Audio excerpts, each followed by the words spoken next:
महंगाई ज्यादा होने का मतलब क्या है? चीजों की डिमांड ज्यादा है, राइट? महंगाई ज्यादा होने का मतलब क्या है? चीजों की डिमांड ज्यादा है। ऐसे होगा ना, किसी चीज की डिमांड बहुत ज्यादा हो जाए, जैसे कोविड-19 में एकदम से मास्क की डिमांड बढ़ गई थी। ये बेस्ट एग्जांपल है जो आपने देखी। 5 रुपए का मास्क 500 रुपए का हो गया था एक हफ्ते के अंदर। डिमांड बहुत है, सप्लाई नहीं है।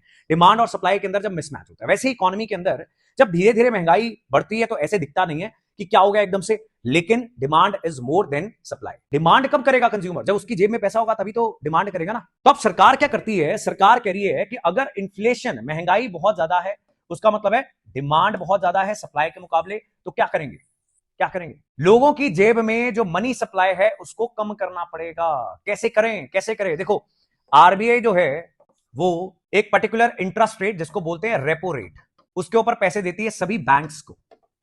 बैंक्स आगे पैसे लोन दे देते हैं किसको?